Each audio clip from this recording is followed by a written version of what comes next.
Treat yourself like you're someone responsible for helping. Personally, this is my favorite rule in the book because thanks to this rule, I've learned to take better care of myself. Imagine a group of 50 people signing up for a gym membership with the intentions of getting fit and healthy. However, after the first week, half of them will never step a foot in the gym again. Out of the remaining half, only a quarter of them consistently go to the gym for a month. And after that, most of them gradually stop going altogether. Have you noticed how carelessly we treat ourselves? We like to pretend that everyone is worthy of love and care except us. I know it sounds crazy, but it's true. Let me explain. When you are sick, you still go to work. You just pretend that everything is fine when it's not fine. You don't eat and you don't get enough sleep. Now, imagine that your child or your dog is not feeling well, doesn't want to eat or doesn't want to play. I'm pretty sure you will take action right away and call the doctor to make an appointment. And not only that, you will also stay up to date with his medication schedule to make sure he takes all his pills at a specific time. This doesn't just apply for children and dogs. It can also be applied with cars, plants, and many other things. We humans have the capacity for good and evil. We see children as innocent and pure people, free from burdens and complexity of adult life. We carry all these negative feelings of shame that makes us think we are not worthy of love. But I'm here to tell you, my friend, that you are worthy of love and care just like anybody else. So be kind to yourself. Treat yourself like you're someone you're responsible for helping. This is the best way you can help others. Rule number 3. Make friends with people who want the best for you. There is an old saying that goes something like this: tell me who you hang out with and I'll tell you who you are. When it comes to choosing friends, you should know that this is a big responsibility, and if you're not careful, you can become friends with the wrong people who have no interest in success or improvement. Therefore, as a consequence, you are also likely to be unsuccessful in life. Just think about it. If all your friends like to waste time playing video games 24/7, watching TV, and they are lazy, what good would that do to you? Absolutely nothing. The moment you decide to change, to make improvements in your life, they will start criticizing you because they can't stand to see you succeed. Now let's look at this from a different angle. This time, imagine yourself surrounded by the type of people who are motivated, disciplined, and open to learning new things. Then you will most likely consider doing the same thing because they will set your expectations about what's normal. These are the type of people who will celebrate your victories because your success is their success. Come on. Your real friends should always want to see you win, smile, and be happy when you tell them good news. Rescuing the lost. People often choose friends who do not suit them with the excuse of saving them. But you should know that not all those who are fallen are victims, and not all those who are fallen want to get up.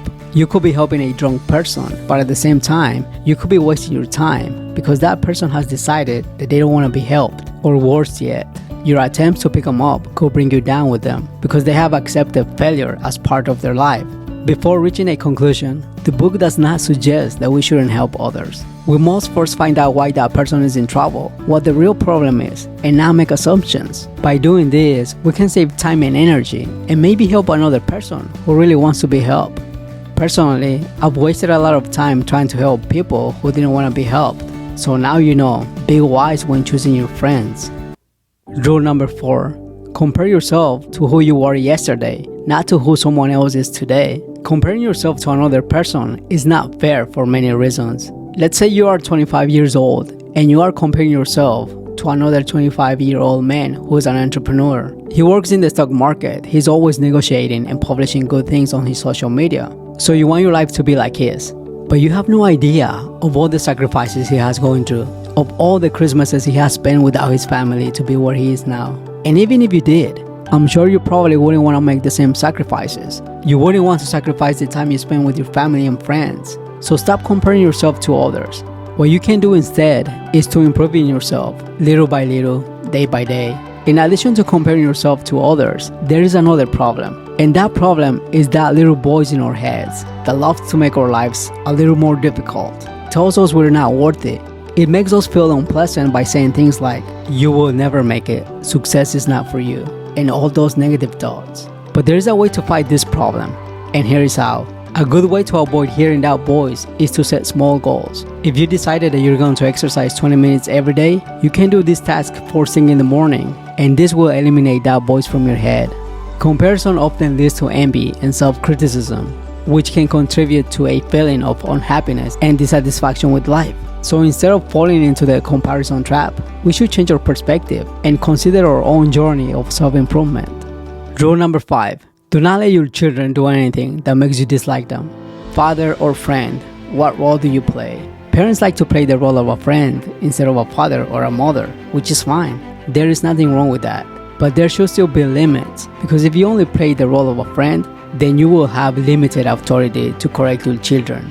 Parents are afraid to punish their children because they believe they will lose their respect, trust, and love.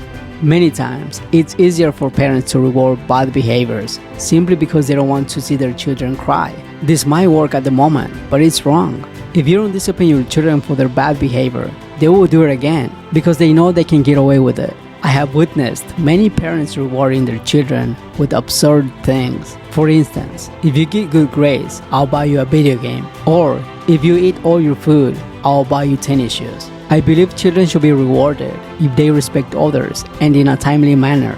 Lastly, don't try to avoid arguments with your children just because you are afraid they'll stop talking to you.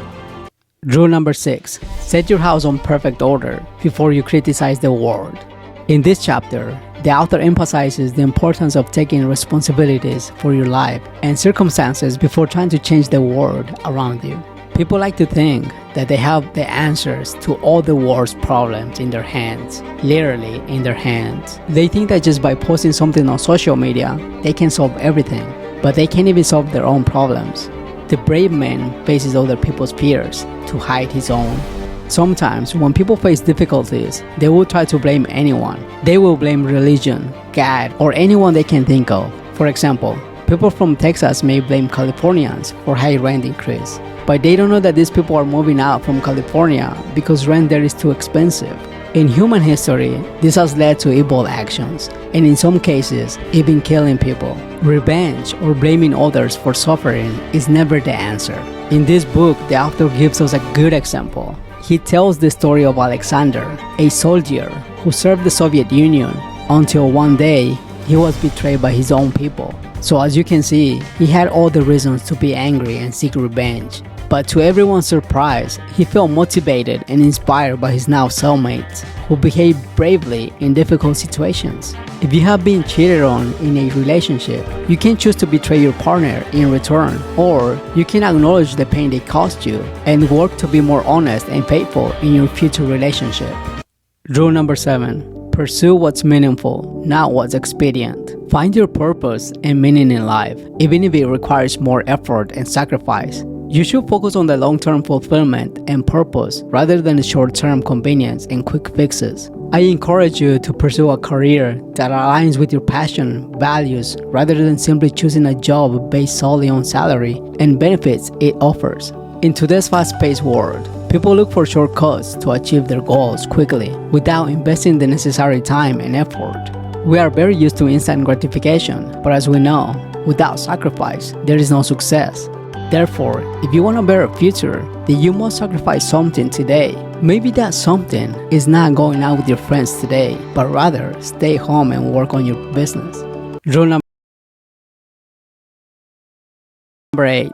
Tell the truth, or at least don't lie. Research suggests that people lie more often than they think.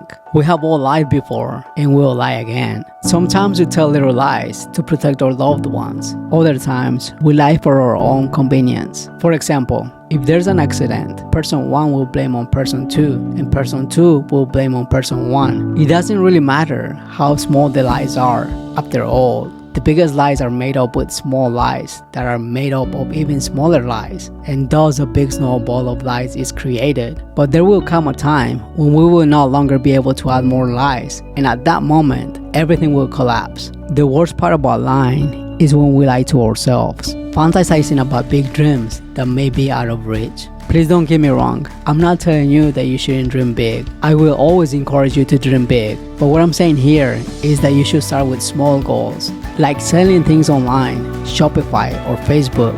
And then, maybe in 5 or 10 years, maybe you can run a big business.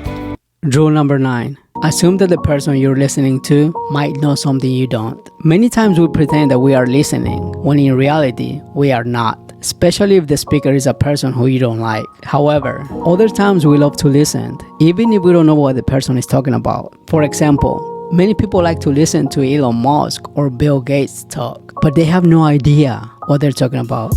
People like to be paid attention to and listened to. When you see everyone talking at the same time, it gets loud, and that's because everyone wants to be heard. It's very important that we learn to listen to and understand others. Rule number 10. Be precise on your speech. Be as specific as you can. Hello, Ruben. Can I get 4 tacos, hot sauce, and a drink? Please and thank you. 30 minutes later, Ruben returns with the order, but my entire order is wrong. He brought me 4 chicken tacos, green sauce, and a Coke. But what I really wanted was 1 steak, 1 chorizo, 2 chicken, red sauce, and a Pepsi. Most of the times, we complicate our lives simply because we don't know how to communicate accurately.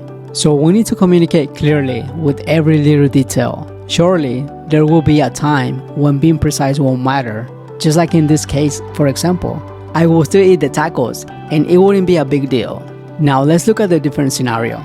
This time we're gonna pretend that we are having a stomachache. You have 2 solutions. First, you can spend all day thinking about what you ate yesterday that's making you feel bad. And boom, you just remember that you ate a lot of chips and cookies, so you think that might be the reason why you're feeling so bad. Second, you can go to the doctor and tell him where it hurts. And who knows, maybe all that junk food has nothing to do with your pain. Maybe you are just stressed and tired of working overtime. Whatever it is, if you go to the doctor, he can give you a more precise answer. Rule number 11. Do not bother children when they're skateboarding.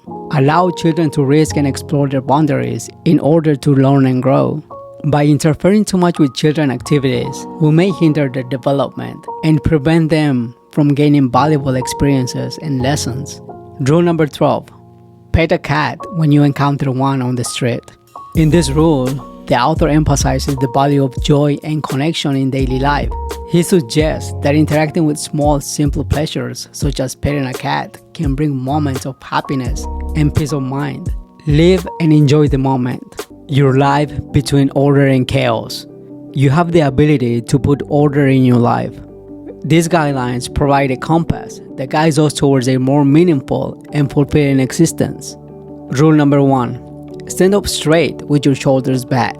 This rule talks about the importance of our attitude and body language towards other people, how we relate, how they treat us. This reaction can be observed in humans and many other species. Mr. Patterson uses birds, lobsters, and wolves to give us some examples. One of the best examples in the book is when 2 lobsters fight for a hiding place, where they can rest and free themselves from predators.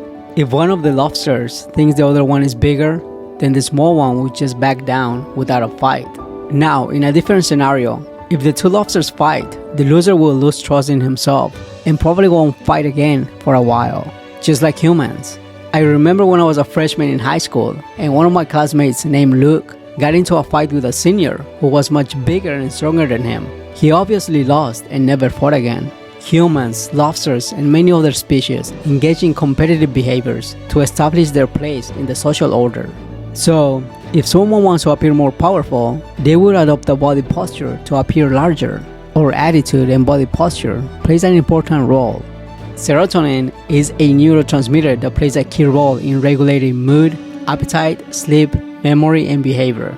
It's often referred to as the feel-good neurotransmitter because it helps to promote the feelings of well-being and happiness. Serotonin also helps regulate digestion, blood clotting, and bone density. Imbalance in serotonin levels have been linked to various mental health conditions, anxiety, and insomnia. Therefore, a person with high serotonin levels will walk confidently with their heads up and shoulders back, while a person with low serotonin levels will walk with their heads down and shoulders lower. This happens when we feel inferior to others. We think that just because someone wears a suit or drives a better car, they are better than us, and that leads us to feel bad and lack confidence in ourselves. Here are some tips how to increase your serotonin. Exercise regularly, spend time in the sun, get enough sleep, and socialize with others. Rule number 2. Thank you guys for watching this video. Subscribe, and I'll see you in the next video.